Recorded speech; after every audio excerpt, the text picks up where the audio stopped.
The San Jose Barracuda advance and take down the Colorado Eagles 5-1. We'll talk about how this game went, what's next for the Cuda, and a lot more right now on Barracuda After Dark. Ooh, Barracuda!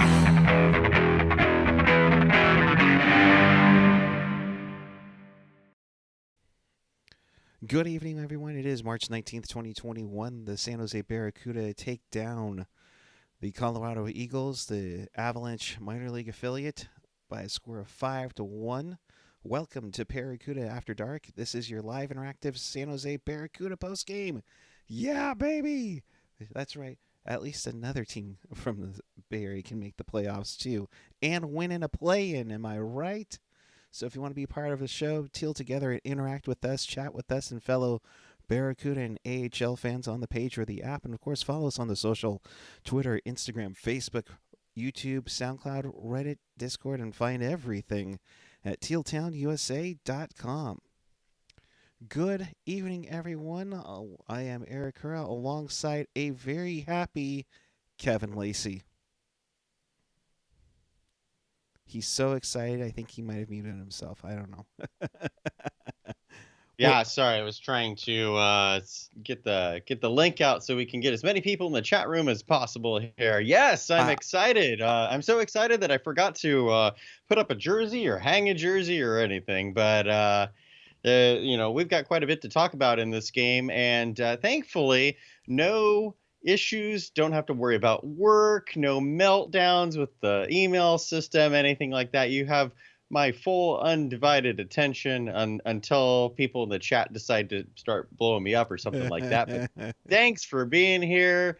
We're going to have fun with this one. The Barracuda win and continue on, which means more post-game shows for us. Isn't that exciting, Erik? I'm down for it.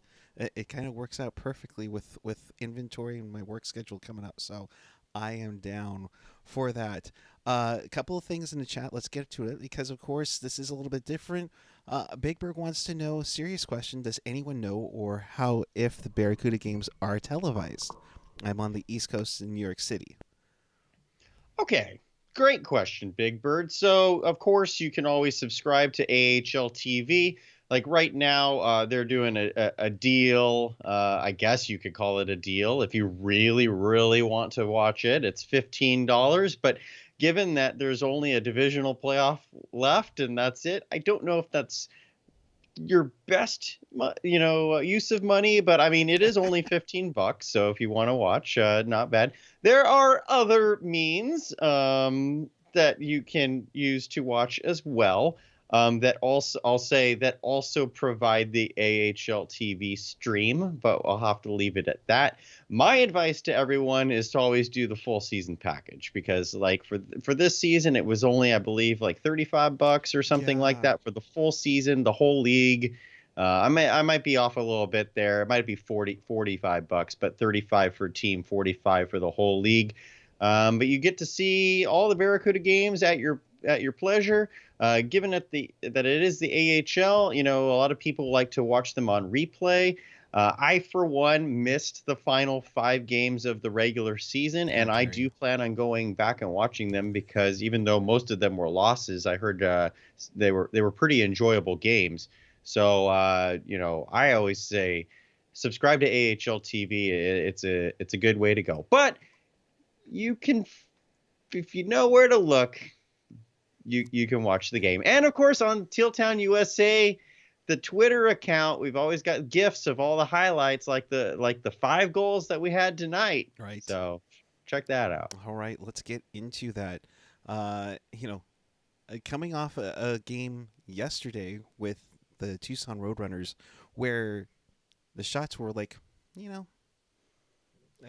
hard to come by. It's like freaking, shots on goal 13-12 after one period of play. So a complete 180 of everything that happened before and this time with the Colorado Eagles. But Maxim Letunov gets going early on. He gets a nice feed from Evan Weinger and Brandon Coe. About a little under 6 minutes to go in the first period. to get things going for the Cuda and make it 1-0.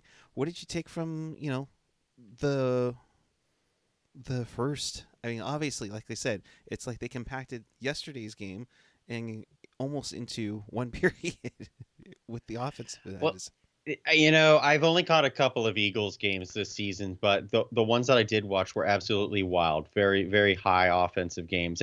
And the Eagles and the Barracuda both, I think, were missing some pieces for sure. We talked yesterday on the show. If you didn't catch yesterday, there was a very interesting version of the post-game show yesterday, discussing how the Barracuda were without Sasha Chmielewski, Joel Chelman, that's the unknown one that I'm not aware of. Fredrik Handemark appears to be already back in Sweden. That's what the rumors say. Jeff Fjell's hurt. Joachim Blichfeld's hurt. So the Barracuda are missing some offensive firepower there. The Eagles, I was on the Calder Farmstead pregame show earlier today, if you want to check that out. And we were discussing how the Eagles had 8 players called up off their roster to join the Avalanche for their playoff run. So they also were without some of their heavy firepower there. But nevertheless, both teams got plenty of shots here. And the Barracuda there with that lone goal in the first period talked a lot yesterday about the duo of Evan Weinger and Max Letunov really finding a lot of chemistry over the last about 8 weeks of the season. And they were with Sasha Chmielewski there for a good bulk of their the stretch run there. But with Chmielewski off to the World Championships, Brandon Coe has really fit in nicely. Brandon Coe, who didn't play at all at the start of the season, only 19 years old.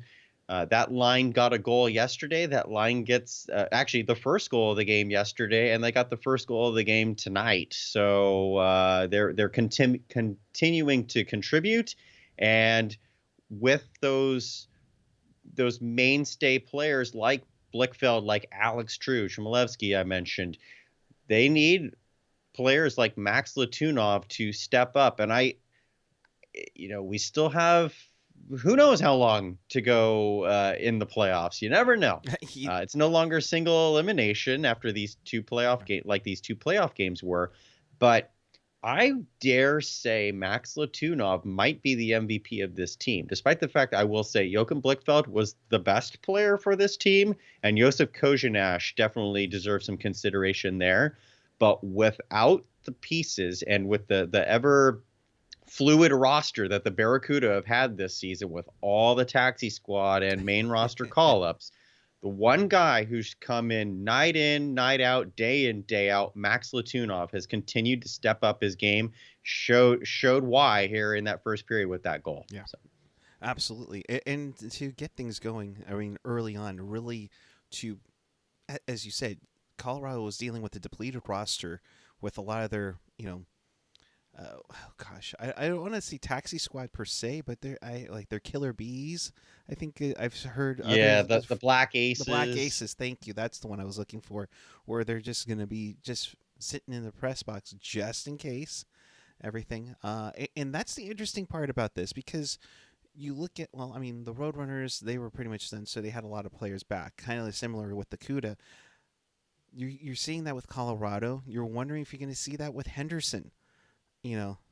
I just wonder if that could be an advantage for the Barracuda as they head to the Orleans Arena.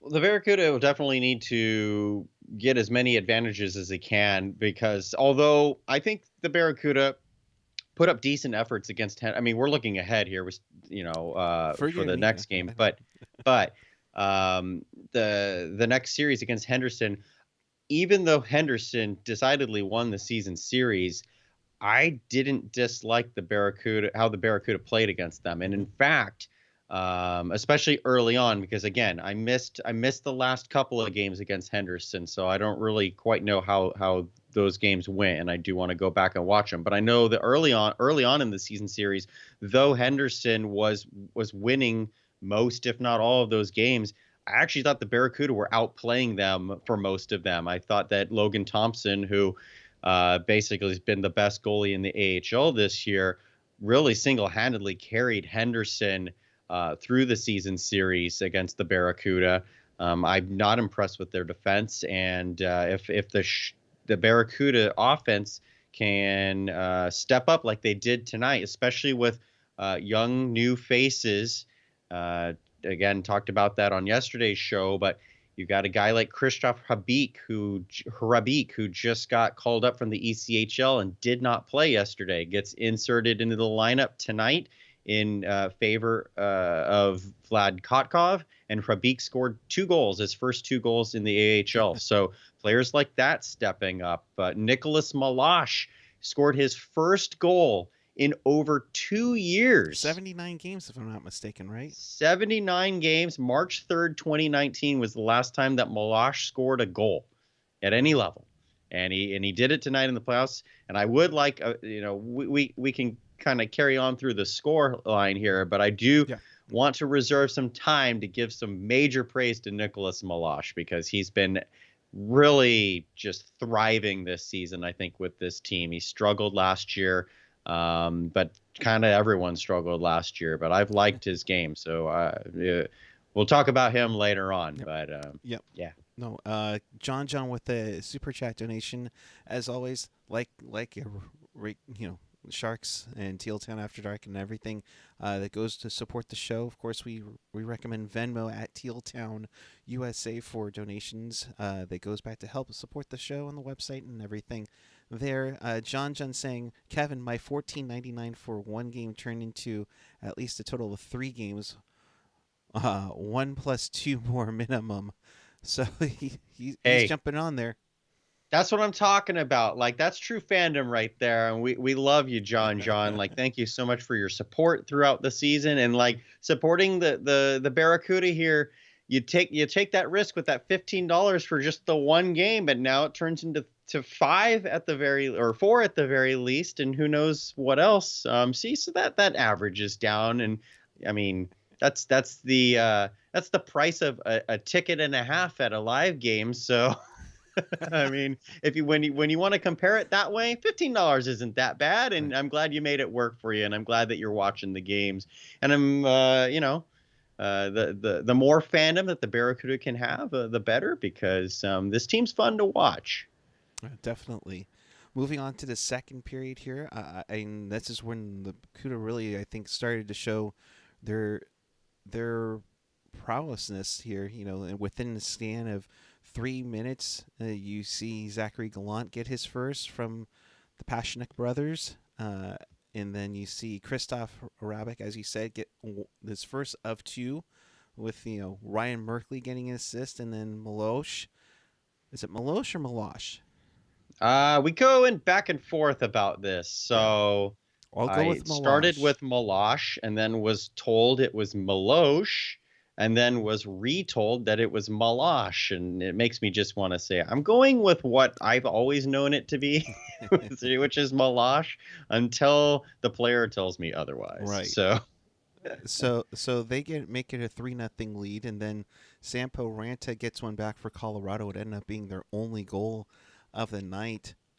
Sure. For that, but in the middle frame, you see how this team was going. With the 2 goals early, I thought that might have been enough for the Cuda right off the bat. It did definitely seem like the Barracuda really took a stranglehold there in the second period. And the beginning of the second period, let's not kid ourselves. Like, it was kind of, to me, back to that ho-hum hockey that we saw for much of the Tucson game yesterday. Right. Like, I didn't really see much out of either team to start the second period. I think Colorado started off pretty well, but got kind of squelched out there by the Barracuda defense pretty early on, and then nothing really happened. And then those 2 goals, Zach Gallant, I mentioned the depth scoring, like guys like Hrabik stepping up, and Meloche tonight. Like, Zach Gallant scores his 2nd career goal. Literally the same goal he scored on his first goal back in March against San Diego. it was a carbon copy. Go back and again, John, you have the AHL subscription. You can go back to that. I believe it was March 9th game against San Diego. Zach Gallant from the exact same spot to the exact on the ice to the exact same spot in the top corner of the net, past the glove of the goalie. This time it was Justus Annunen. A great shot by Gallant. Honestly, Erik, it makes me kind of want to see Zach Gallant just be the left point man on the power play, because if he can rip it from back there, Absolutely. keep doing that, buddy. So I know that Haley, who frequently talks about the Barracuda on Twitter, and goes to the games, and I believe is a season ticket holder. I know she was really happy with the signing of Zach Gallant. So I promised earlier in the year on In the Reef of some Zach Gallant love. So there you go. He did some good things tonight. It was centering the fourth line again, but fourth line goals, all the goals matter here, Right. So. And that's Gerard's kid, right? Or is he? Is there? I thought there's some relation to that. I know it's not his son because him.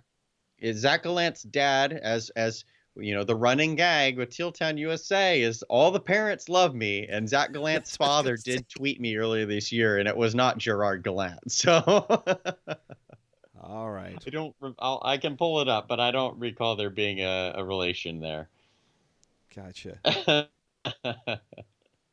Oh, but let's talk about can I talk about the third goal here while you pull that up? Go ahead. All right, so Krzysztof Habik gets his first AHL goal after spending the majority of the season in the ECHL.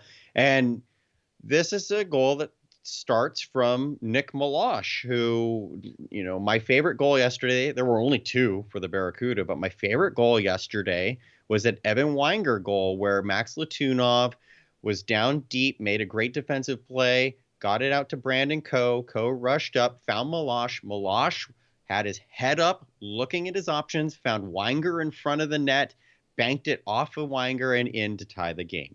Here tonight, Meloche with another super smart play. Now, the Barracuda were on the tail end of a power play, and in fact, I believe it had expired by that point, but some good sustained puck possession on that power play.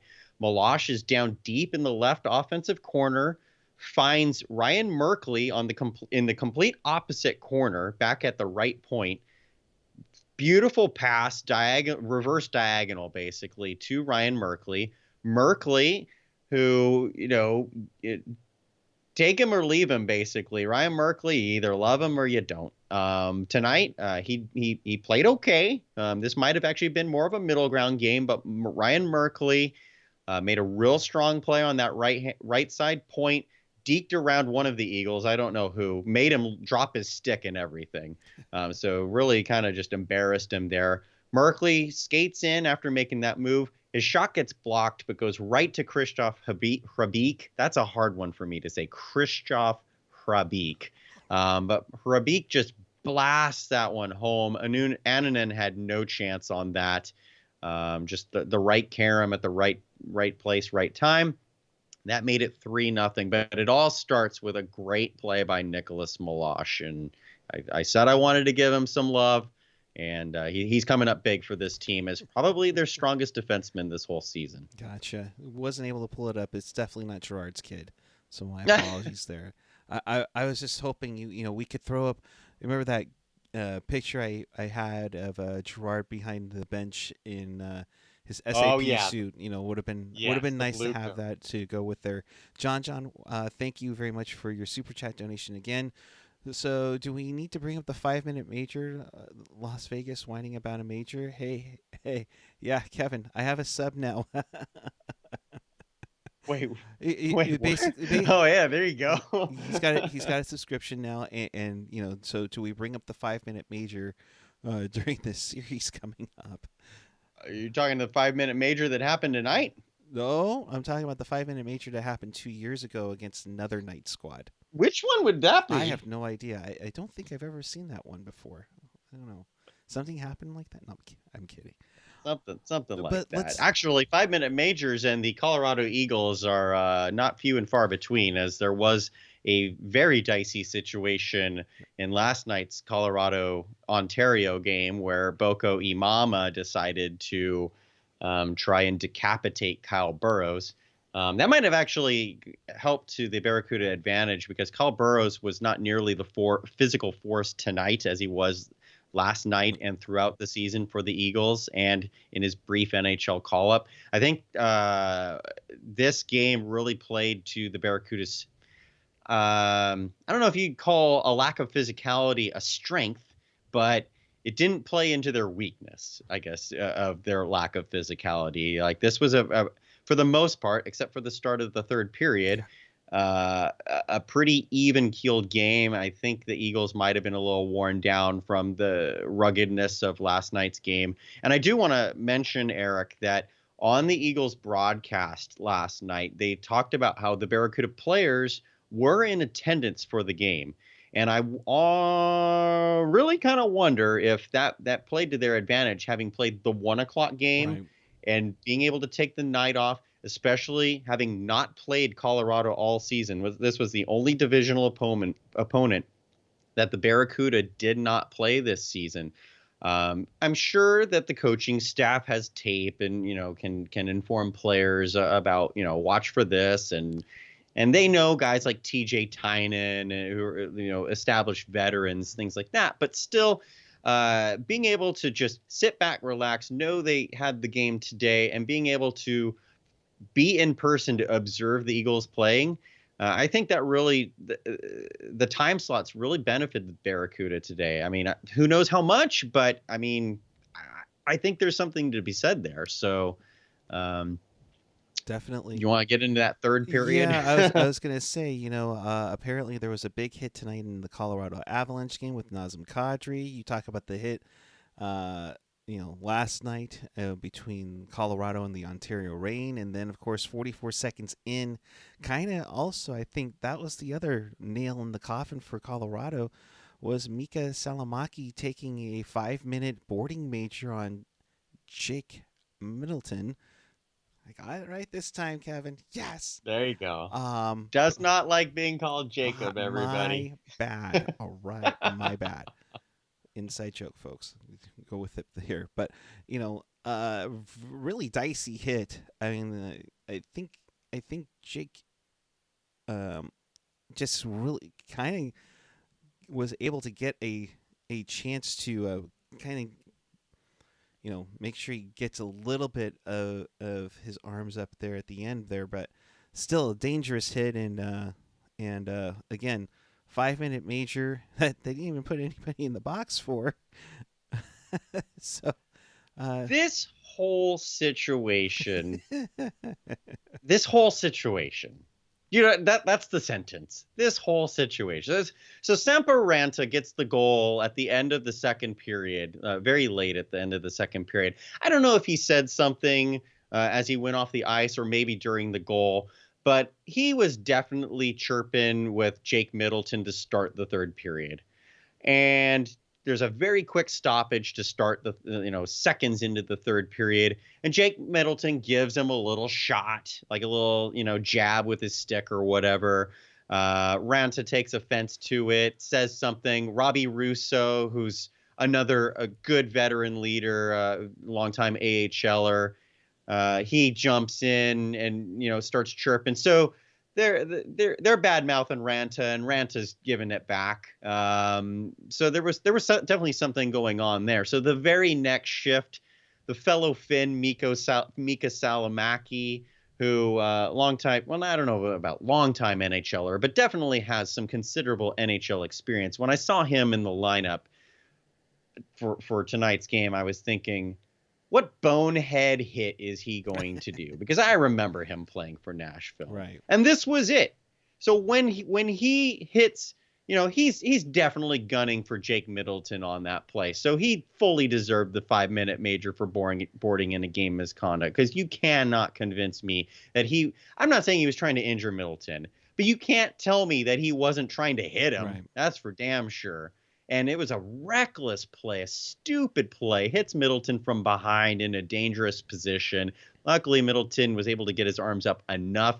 And a player who just came back after being out for 5 games with, I believe, a lower body injury. So, I just kept audibly saying, what a stupid hit. Yeah. Like, stupid hit by Salomaki. Like, I'm not going to pull punches on this. Stupid hit. And then puts his team down for 7 minutes. On paper, it was only 5. But don't tell the on-ice officials that. Right. Yeah, the Barracuda. By the way, the Barracuda 5-minute power play there, or the 7-minute power play that they got, because if you were only following online, they wouldn't let the player serving out of the box for some reason for nearly 2 full minutes. But the Barracuda in 7 minutes of power play time did less than what they did on their sole other power play of 2 minutes, where Hrbek scored right after. Right. Hrbek. So, yeah, nevertheless, it didn't harm the Barracuda. No. But boy, oh boy, the start of the period was AHL hockey. Yeah. That's how I'll describe it. It wasn't borderline ECHL in a little bit, but it's a dumb penalty. Kind of put Colorado in a big hole. I mean, they're already down 2 goals. If the Cuda get 1, this thing is really done. But they would get 2 empty netters here. Meloche with an empty netter there, and then Hrbek, right? Hrbek. Thank you. I swear I'm gonna. But I'm having a hard time saying that one. So they get a pair of empty netters to really put this one away. Let's talk about Josef Corsonage for a moment here. A little more busier than he was yesterday, stopping 32 of 33. You could definitely see a little bit of confidence in his play now, I think, especially with being up with the Sharks for a little bit. What says you? I talked a lot, we talked a lot about Korsonage on yesterday's show. So again, I will really encourage folks to check that one out, because Korsonage really has looked strong since coming back. Now, this is back-to-back games, but on back-to-back days that he's only given up 1 goal. His pad work is excellent. Like, he had a killer pad, game-saving maybe pad save with 9 seconds left yesterday on Jan Yannick.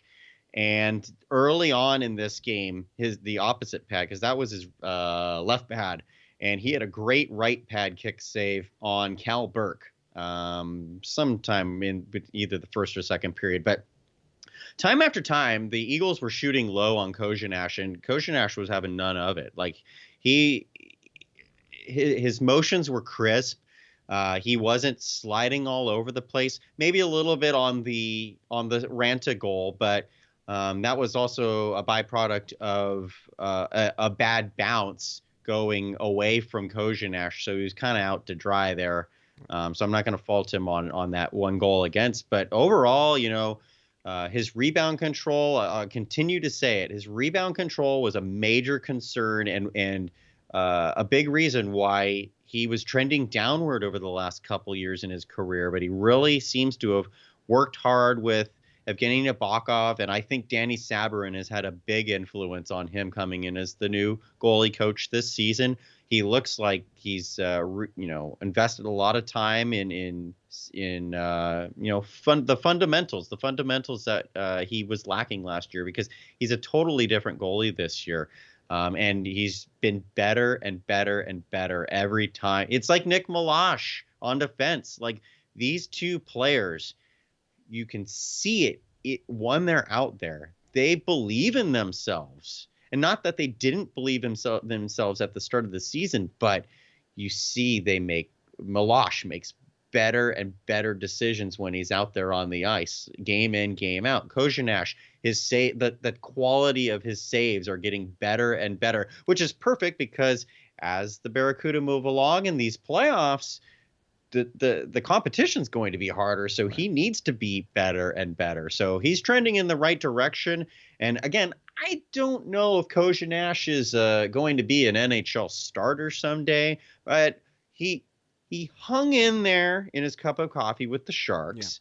Yeah. I think we can agree he wasn't like lights out or anything, but he comes in confident. He looks confident, and confidence, not cockiness. That's the big thing. And Korsonage is great. I love it. I want him to start out the rest of the playoff games, and Meloche can observe, and then next year it'll be Meloche's net for the Barracuda most likely. So, but for now it's Korsonage, and hats off to you, buddy. Yeah, no, great performance in these two playing games. Stopping, 2 goals allowed on 53 shots. I mean, that's nice to see, and nice to have a boost going in to make your have a chance at putting out your portfolio for training camp next year. Well said, Erik. And I have to throw this in there because this got lost on the episode of In the Reef that got garbled up. But in that episode that never got aired, I was tweeted because Sheng Peng had an article on SJ Hockey Now about Josef Korsonage saying he's ready for an NHL opportunity. And at the time, I believe that because he was great for the Barracuda. And some jabroni, some former beat writer up in Quebec, who's no longer a beat writer, so tweets me saying, "How can a guy who gave up 7 goals last night say that he's ready for the NHL?" And I told him, "Did you watch the game?" And he goes, "No." I'm like, so you used to be a beat writer and you don't watch the games. Yeah, your point is valid, because that was a game that Korsonage was actually very good and the defense was horrible. And maybe that's why he's a former beat writer. yeah, exactly. So, sure, Carey Price has given up 7 goals in a game before, and he, I mean, I guess you could say he's an AHLer now because he did get an AHL start a couple days ago on rehab. But, okay, if we're going to be writing off a goalie for one bad game that was more bad defense, then there's never going to be any goalies in the NHL. Kevin, let's be real here. Carey Price hasn't been the same since Brian Campbell did that spinorama goal. I mean, come on. I mean, 13 years, he hasn't been the same since. I mean, goodness.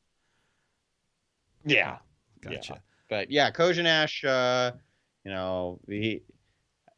know Sharks fans are clamoring for a goalie to get behind. So if you're new to watching or listening about the Barracuda and you're more, you're watching this because it's more hockey kind of thing, again, I encourage you to watch some of these Barracuda games because Josef Korsonage, maybe he has a bad game next game. Hopefully not. I don't expect him to, the way he's been performing. But yeah, give it a shot because this is a team that you can be proud in. I think the Barracuda have, I don't know if they've blown out expectations, but they've exceeded expectations. So no, I mean, let's look at it. They were the 4th seed going into this play-in tournament. They get the job done. They looked pretty solid throughout of it. So they are deserved to be in this tournament, even if the players don't want to play in it per se. So the Barracuda will move on. They will play in the Pacific Division semifinals starting Friday. It's a best of 3 series, so this one's going to go really quick as the AHL wants to finish up the season by May 29th. So the series Henderson versus San Jose will begin Friday. It's on the scroll up top here. Friday at 7 p.m. Sunday at 1 p.m. if I'm not mistaken. And yes. And then if necessary, the deciding game 3 will be Monday afternoon at 1 p.m. So look out for conference calls plenty on Monday if it requires a game 3. Yeah, let's hope the Barracuda sweep this in 2 because for those of you who did watch yesterday's show, you see how things can just on the turn of a dime, we're all ready to start and then life comes Oh calling. yeah. John with another super chat. Kevin, we used to have an ECHL in Evansville, the Icemen. They moved to Jacksonville, became a SPHL team, uh, the Thunderbolts. Any info if the SPHL will resume next season?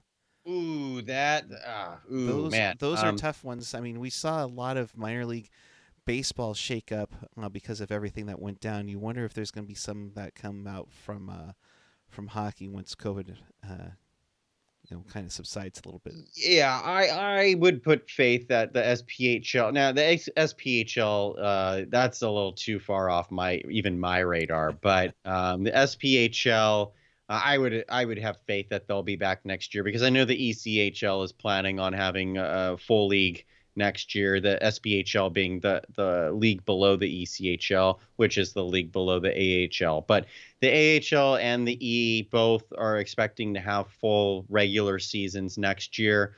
The SPHL, even though still below them, hey, you have to be good to be in that league. You have to be better than me to be in that league. So, I'm definitely not going to be making that. I'm no spring chicken anyway. But Right. I imagine that they'll have the support and be able to function next year. So I wouldn't be concerned on that. Gotcha. All right. So the Barracuda win 5-1. They will take on the Henderson Silver Knights in a 3-game series. All games are at Orleans Arena. I believe since the Cuda are now the lowest seed, there's no chance for any games at the Shark Tank, correct? This is correct. Yeah, the Barracuda go from being the highest seed in this play-in tournament to the lowest seed in the playoff tournament. So all games, even though they'll be switching officially home away kind of thing, all games are being done at one site at a time. So these games are going to be in Henderson, Bakersfield versus San Diego. Will be in Bakersfield, I believe right? so. Actually, you know what? Are they going back and Uh, forth? yeah, all games in Yeah. Bakersfield. Yeah, no. All games are in Bakersfield there. But So I would assume if it ends up being like San Jose, San Diego, they'll go back to Irvine to finish it up. yeah, absolutely. Something along those lines because the AHL, they're trying to conserve money as it is. They try to limit travel as best they can to Right. begin with, let alone during a pandemic, even if it is a tail end of a pandemic. And the Barracuda did get their vaccinations back in late March, early April. I can't quite remember there. So they hopefully don't have anything to be concerned about there. Yeah. But nevertheless, the AHL because the East, a big reason why there's no playoffs is because the Eastern Conference in the AHL was an absolute tire fire for COVID-19 cases this year. Mm. So, I mean, Utica didn't play a game for over a month. So, Go I figure. mean, And the Canucks had the same issue with it as well.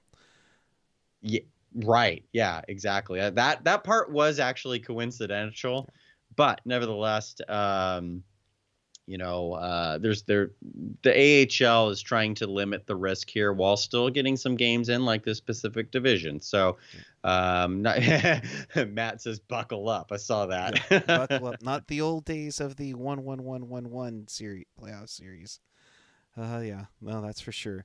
So, we'll do a quick wrap around because there was some other hockey going on here. We'll quickly do this and we'll get out of here. Bruins win in double overtime on what I call the Archer's Urbe special, where the Caps goaltender Samsonov just left it behind and it gets in skates and doesn't get back in his crease and.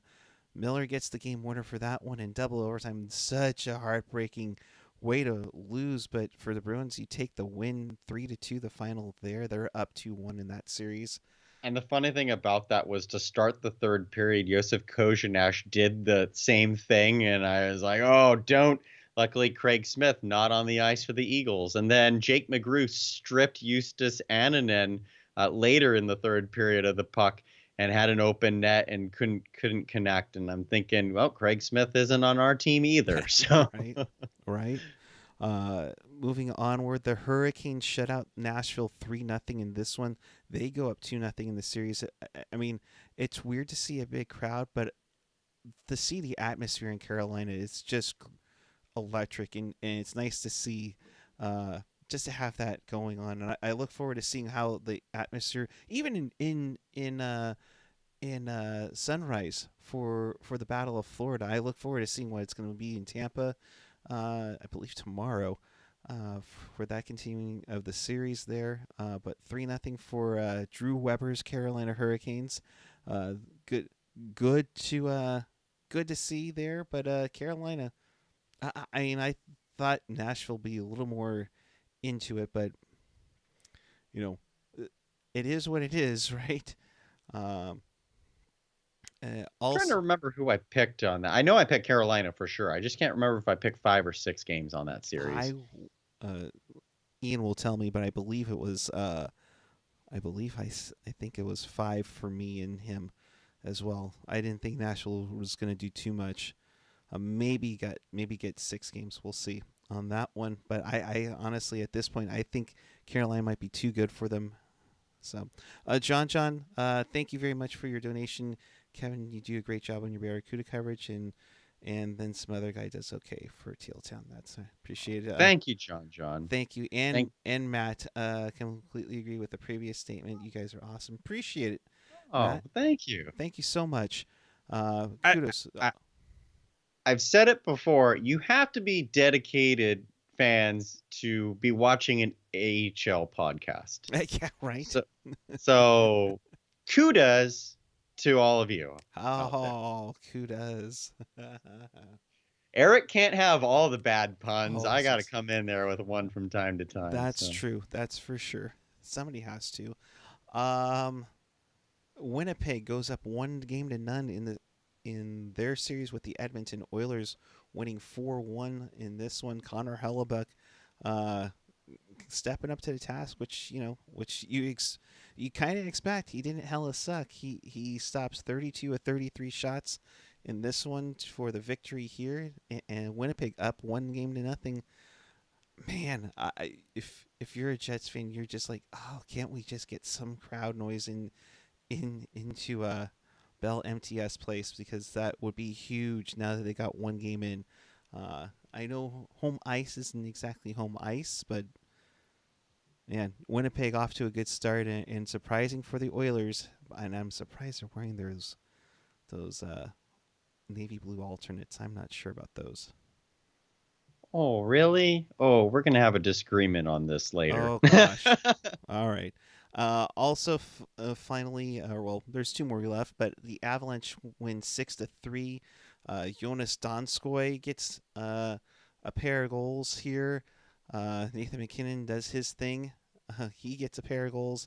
But that's not the only thing they'll be talking about. They'll be talking about Nazem Kadri taking out Justin Falk. And what is it about Nazem Kadri and illegal hits in the first round of the playoffs? My goodness. So I didn't see it since I was watching the Barracuda game. This is the first time hearing about this, but all you had to say is Nazem Kadri, and I know what time of the year it is, so he can't be up to any good. Like, that's like saying Brad Marchand in the second. Oh no! Now like, oh geez, I can't wait to see this hit. Yeah, it doesn't look good. I mean, yeah, it's and I heard. it's your classic, headshot. Let's just Oh, leave lovely. it. Yeah, it's not good. I just saw the replay again, and it's like, now I don't know if I'll be more pissed if Kadri only gets 5,000 or Tom Wilson got his 5,000. That's all I'm gonna say. But I wouldn't be surprised if he gets the rest of the series off. So, I will now throw out the challenge. And folks, tweet your thoughts in at Teal Town USA.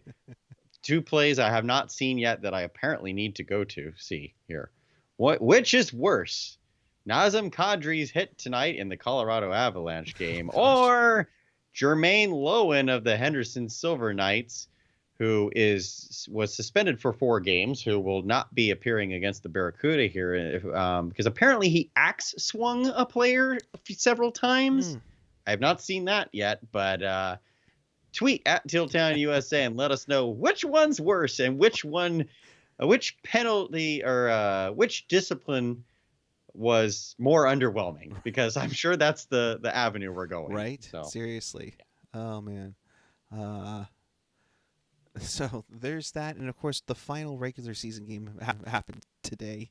The Flames win 6-2 over the Vancouver Canucks. Really didn't do too much. It just starting the speculation of what's going to happen in Vancouver. Of course, the Canucks won, after we got off the air, and solidified the Sharks with the 7th best odds to win the draft lottery. So that'll be interesting to see. The draft lottery will be June 2nd. So be on the lookout that we will be live during the draft lottery, so that's going to be fun. So be on the lookout for that. If you haven't already, if you're a big Sharks fan, hit that subscribe button. Do us a favor. We're going to be here at least 2 more games. God willing, that they don't go into overtime, because, he's got the weekend off, or he's got the weekend off. I don't. So fingers crossed that things get done early and often for the Barracuda. So in case you missed anything, or do you want to watch this again, check us out on tealtownusa.com. And this is actually an old graphic now.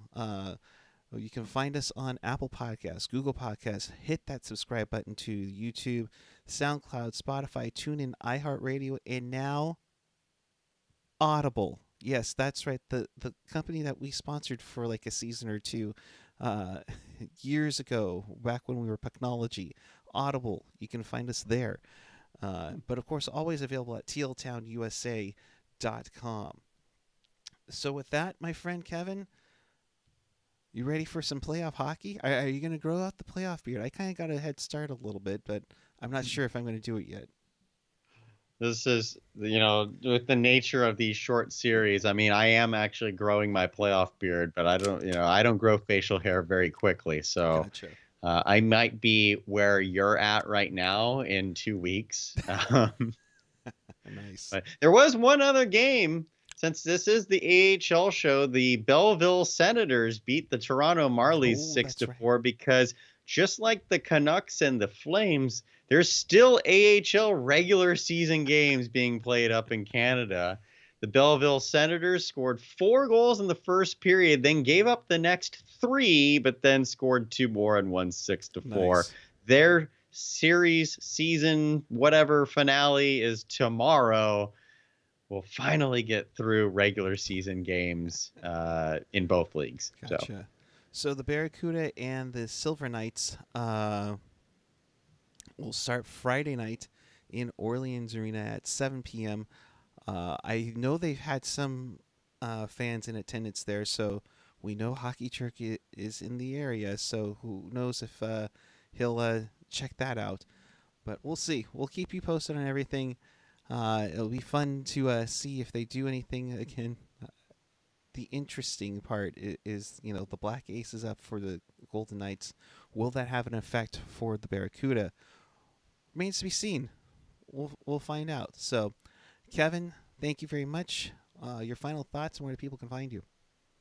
Final thoughts real quick. Both UC Jokinen and Derek Roy retired today, so happy trails to both longtime NHL players, players I really enjoyed watching.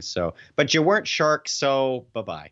I am at Kevin Lacy 22. You can follow me on most social media platforms. I tweet a lot about the Barracuda, and I will continue to, as we are now in Barracuda playoff territory. So thanks for joining us, and again, follow Teal Town USA on Twitter, and check out if you want to see some highlights and you didn't see the game, check out those GIFs on Teal Town USA on Twitter. Definitely. And I'm at PuckGuy14 on the Twitter and the Instagram. We will be back with you Friday night following Game 1 of Cuda and Silver Knights. I wanted to say Sharks and Golden Knights so badly there.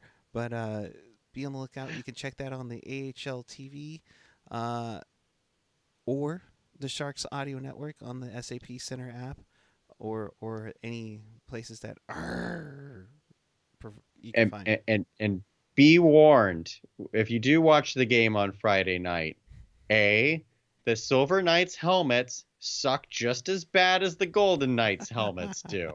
And 2, Henderson has an awesome town crier to announce the goals. Hopefully, there won't be any Silver Knights goals, so you won't have to hear them. But if we give up a couple, and hopefully only a couple, I'll give it to him. It's pretty freaking awesome. So check that out. Gotcha. All right. With that, we will go.